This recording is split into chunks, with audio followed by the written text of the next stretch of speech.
السلام علیکم ورحمۃ اللہ وبرکاتہ۔ اعوذ باللہ من الشیطان الرجیم، بسم اللہ الرحمن الرحیم۔ عبداللہ بن تامر کی آزمائش اور ان کی شہادت۔ امام نسائی رحمۃ اللہ علیہ، امام احمد رحمۃ اللہ علیہ، امام ترمذی رحمۃ اللہ علیہ اور امام مسلم رحمۃ اللہ علیہ نے بھی اپنے صحیح میں بروایت صہیب رومی حضور اکرم صلی اللہ علیہ وسلم کا ارشاد نقل کیا ہے۔ ان نقول میں کسی قدر کمی زیادتی ہے، مگر ہم خلاصہ نقل کرتے ہیں کہ کوئی بڑا جلیل القدر بادشاہ تھا۔ اس کے یہاں ایک کاہن یا ساحر جادوگر تھا جو اپنے فن میں کمال رکھتا تھا۔ اس کی سلطنت گویا اسی کے جادو کے بل بوتے پر قائم تھی۔ بادشاہ کے دشمنوں کو وہ اپنے جادو کے زور سے ہلاک کر دیتا تھا، لڑنے جھڑنے کی ضرورت نہ پڑتی تھی۔ امرائے سلطنت اور ارکان دولت اگر بادشاہ سے ناراض ہو جاتے یا سرتابی کرتے تو یہ اپنے جادو سے ان کا رخ بادشاہ کی طرف موڑ دیتا تھا۔ اس طرح وہ ہر کام جادو سے کرا لیتا تھا۔ جب وہ جادوگر بوڑھا ہو گیا اور اس کو اپنی زندگی سے نا امیدی ہوئی تو اس نے بادشاہ سے عرض کیا کہ میں بوڑھا ہو گیا ہوں، میری عمر آخیر ہونے کو ہے، آپ کوئی ذہین اور سمجھدار لڑکا میرے سپرد کر دیں تاکہ میں اس کو اپنا علم سکھا دوں، تاکہ میرے بعد وہ آپ کے امور سلطنت کو درست رکھے۔ چنانچہ بادشاہ نے ایک عاقل اور ہوشیار لڑکا اس کے حوالے کر دیا۔ وہ لڑکا اس جادوگر کے پاس صبح شام حاضر ہونے لگا اور جادو کا فن سیکھنے لگا۔ راستے میں ایک راہب درویش اپنے صومعہ عبادت خانے میں رہتا تھا۔ معمر راوی کہتے ہیں کہ اس وقت راہب لوگ اپنے اصلی دین عیسوی پر قائم تھے۔ ایک دن اس لڑکے نے دیکھا کہ بہت سے لوگ صومعہ عبادت خانے سے نکل رہے ہیں۔ اس لڑکے نے معلوم کیا کہ یہاں کون رہتا ہے۔ لوگوں نے بتایا کہ ایک راہب عابد رہتا ہے۔ یہ سن کر وہ لڑکا بھی اس راہب کے پاس پہنچا اور اس کی باتیں سنی۔ راہب کی باتوں سے اس کا قلب متاثر ہوا۔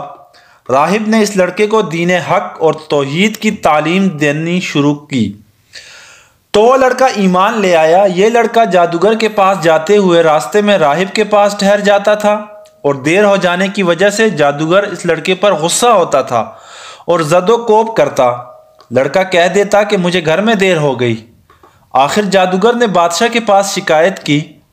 بادشاہ نے لڑکے کو تاکید کی کہ ساحر کے پاس سویرے پہنچا کرو۔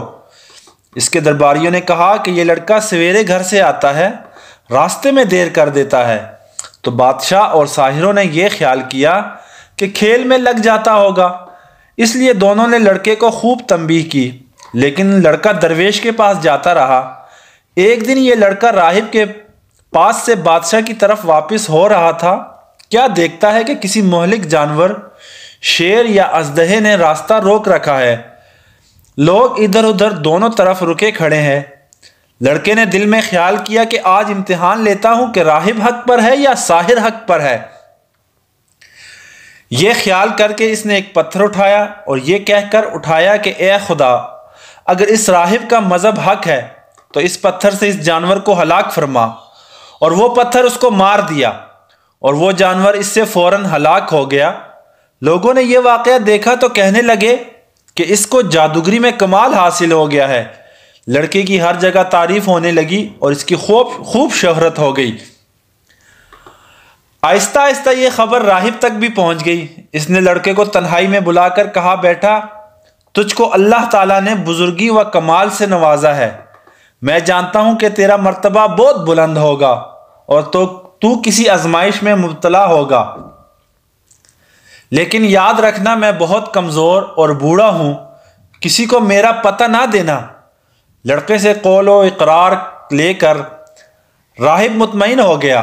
ادھر راہب کی صحبت اور انجیل مقدس کی تلاوت و اتباع کی برکت سے حق تعالیٰ نے اس لڑکے کو ولایت عظمیٰ سے نوازا، یہاں تک کہ کوڑی، مادرزاد نابینا اور لا علاج مریض اس لڑکے کی دعا سے شفایاب ہونے لگے۔ لڑکا خوب مشہور ہو گیا۔ اس شہرت کو سن کر اس بادشاہ کا نابینا مصاحب اس کے پاس آیا اور خوب تحفے نذرانے پیش کر کے عرض کیا کہ مجھ پر بھی توجہ فرمائیے اور میری آنکھیں بھی اچھی کر دیجیے۔ لڑکے نے کہا کہ مجھے کوئی نذرانہ ہدیہ درکار نہیں اور شفا میرے ہاتھ میں نہیں ہے، اللہ تعالیٰ شفا دینے والا ہے۔ اگر آپ اللہ وحدہ لا شریک پر ایمان لائیں اور شرک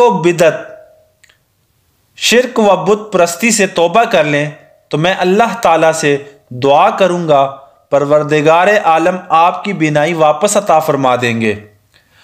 وہ اندھا اسی وقت مجلس میں مشرف با ایمان ہوا اور لڑکے نے دعا کی اور اس کی آنکھیں روشن ہو گئیں۔ معمول کے مطابق جب یہ شخص بادشاہ کی مجلس میں حاضر ہوا تو بادشاہ کو اس کی بینائی پر تعجب ہوا۔ اس سے معلوم کیا کہ میری مملکت کے تمام معالج تیری آنکھ کے علاج سے عاجز ہو گئے تھے، آخر تجھ کو کس سے شفا حاصل ہوئی؟ مصاحب نے کہا میرے پروردگار نے اپنی قدرت سے مجھے بینائی عطا فرمائی۔ بادشاہ نے کہا میرے سوا تیرا پروردگار کون ہے؟ مصاحب نے کہا میرا آپ کا اور ساری کائنات کا پروردگار وہ اللہ ہے جس نے ساری مخلوق کو پیدا کیا۔ بادشاہ غضبناک ہوا اور اس مصاحب کو سخت سزا دی اور پوچھا کہ یہ عقیدہ تجھ کو کس نے سکھایا؟ سختی سے گھبرا کر اس نے لڑکے کا نام بتا دیا۔ بادشاہ نے لڑکے کو بلایا اور کہا کہ تجھ کو میری پرورش اور میری جادوگر کے فیض سے یہ کمال حاصل ہوا ہے۔ لڑکے نے کہا میرے اور آپ کے اور جادوگر کے ہاتھ میں شفا نہیں ہے، یہ اللہ کی قدرت پر موقوف ہے۔ بادشاہ سخت ناراض ہوا اور اس کو کڑی سزا دلوائی اور کہا یہ لڑکا بہت غائب رہتا تھا، معلوم ہوتا ہے کہ یہ کسی جگہ جاتا تھا، وہاں اس کے خیالات بدل گئے۔ جادوگر نے بھی دربار میں حاضر ہو کر عرض کیا کہ یہ لڑکا مدت سے غائب ہے، میرے پاس نہیں آتا۔ بادشاہ نے کہا اس سے سختی سے پوچھا جائے کہ یہ مدت سے کہاں رہا اور کس کے پاس آتا جاتا ہے۔ جب سختی حد سے بڑھ گئی تو لڑکے نے مجبور ہو کر گوشہ نشین راہب کا نام بتا دیا۔ بادشاہ نے راہب کو گرفتار کر کے حاضر دربار کیا اور اس سے کہا کہ اگر تو اپنے دین سے نہ پھرے گا تو تجھے آرے سے چیر دیا جائے گا۔ راہب نے کہا میں ہرگز اپنے دین برحق سے نہ پھروں گا اور جو مصیبت آئے گی اس پر صبر کروں گا۔ چنانچہ بادشاہ کے حکم سے اس راہب کو آرے سے چیر دیا گیا۔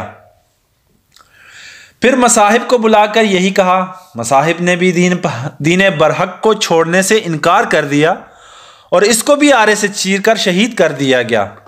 پھر لڑکے کو بلا کر سمجھایا گیا کہ اگر تجھ کو زندگی محبوب ہے تو باز آ جا، ورنہ تو ان دونوں کا انجام دیکھ چکا ہے، تیرا حشر بھی یہی ہوگا۔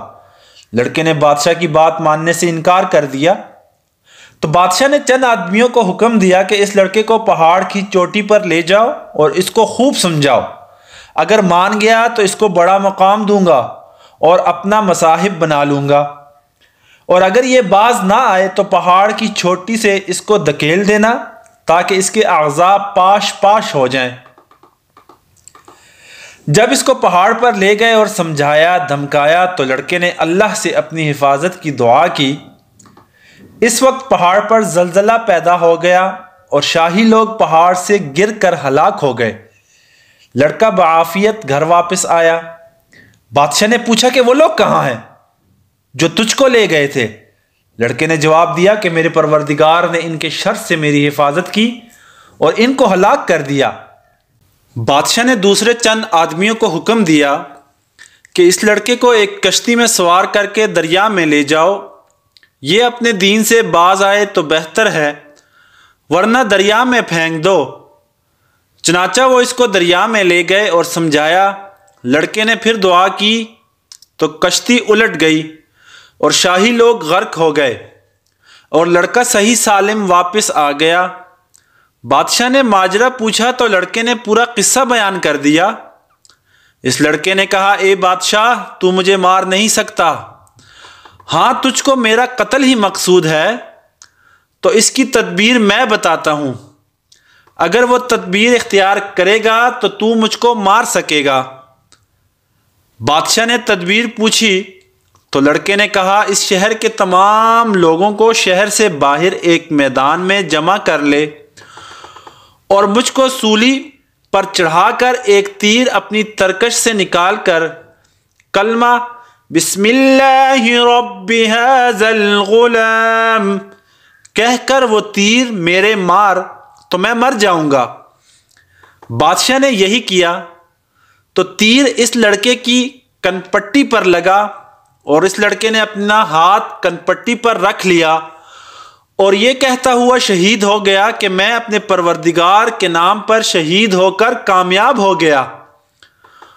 اور اس واقعے کو دیکھنے پر تمام لوگوں نے بآواز بلند کہا کہ آمنا برب ھذا الغلام آمنا برب ھذا الغلام۔ یہ سن کر بادشاہ کے درباریوں نے کہا کہ آپ نے ان تینوں کو ہلاک کر دیا ہے جو آپ کے مذہب کے خلاف تھے، مگر اب تو سبھی لوگ آپ کے خلاف ہو گئے۔ یہ بات سن کر بادشاہ نہایت غضبناک ہوا اور شرمندگی سے چلا اٹھا اور خندقیں کھدوا کر اس میں آگ دہکانے کا حکم دے دیا۔ چنانچہ خندق میں آگ دہکائی گئی، اس کے کنارے پر اعیان سلطنت کرسیاں بچھا کر بیٹھ گئے اور سب کو حاضر ہونے کا حکم دیا اور کارندوں سے کہا کہ سب سے معلوم کرو جو اپنے دین سے نہ پھرے اس کو آگ میں ڈال دو۔ چنانچہ شاہی فرمان کے مطابق ایمان والوں کو آگ میں ڈالنا شروع کیا گیا، یہاں تک کہ ایک ایسی عورت کو بھی لایا گیا جس کی گود میں بچہ تھا۔ عورت کو جب آگ میں ڈالنے لگے تو وہ ہچکچائی۔ بادشاہ نے کہا کہ عورت کو رہنے دو، پہلے اس بچے کو آگ میں ڈال دو، شاہد اس طرح وہ اپنے ایمان سے واپس ہو جائے۔ چنانچہ اس کے بچے کو آگ میں پھینک دیا گیا۔ بچے نے بلند آواز سے کہا اماں جی آپ صبر کریں اور بلا گھبراہٹ بسم اللہ پڑھ کر آگ میں کود پڑو، یہ آگ گل و گلزار بن جائے گی۔ عورت یہ سن کر بغیر کسی گھبراہٹ کے آگ میں کود گئی اور آگ ایسی بھڑکی کہ اس نے بادشاہ اور اس کے مصاحبین کو جو کہ کرسیوں پر بیٹھے مظلوموں کو جلنے کا تماشا دیکھ رہے تھے سب کو جلا کر خاک کر دیا۔ حضرت ربیع بن انس رضی اللہ تعالی عنہ فرماتے ہیں اللہ تعالیٰ نے ان مسلمانوں کی آگ میں گرنے سے پہلے ہی ان کی روح قبض کر لی تھی اور اس طرح ان کو اس آگ کی تکلیف سے اللہ نے محفوظ رکھا۔ محمد بن اسحاق رحمۃ اللہ علیہ نے اس واقعے کو بہت تفصیل سے ذکر کیا ہے اور اس لڑکے کا نام عبداللہ بن تامر بتایا ہے اور یہ بھی لکھا ہے کہ یہ واقعہ یمن کے شہر نجران میں پیش آیا تھا اور اس حادثے میں اس ظالم بادشاہ ذو نواس نے تقریباً 20,000 آدمیوں کو آگ میں ڈال کر شہید کیا تھا۔ اس بارے میں دوسرے بھی اقوال ہیں۔ محمد اسحاق کی روایت میں یہ بھی ہے کہ یہ لڑکا عبداللہ بن تامر جس مقام میں مدفون تھا حضرت عمر فاروق رضی اللہ تعالی عنہ کے زمانہ خلافت میں اتفاق سے کسی ضرورت کی بنا پر وہ زمین کھودی گئی تو اس میں عبداللہ بن تامر کی لاش صحیح و سالم اسی طرح برآمد ہوئی کہ وہ بیٹھے ہوئے تھے اور اس کا ہاتھ اپنی کنپٹی پر رکھا ہوا تھا۔ کسی دیکھنے والے نے ان کا ہاتھ جگہ سے ہٹایا تو خون جاری ہو گیا، پھر وہ ہاتھ اسی جگہ رکھ دیا گیا تو خون بند ہو گیا۔ اس عبداللہ بن تامر کے ہاتھ میں ایک انگوٹھی تھی جس پر اللہ ربی کنندہ تھا۔ عامل یمن نے اس واقعے کی اطلاع فوراً حضرت عمر فاروق رضی اللہ تعالی عنہ کو دی۔ حضرت فاروق اعظم نے جواب میں لکھا کہ ان کو ان کی سابقہ حالت پر انگوٹھی سمیت دفن کرو، چنانچہ ایسا ہی کیا گیا۔ بحوالہ بخاری و مسلم شریف۔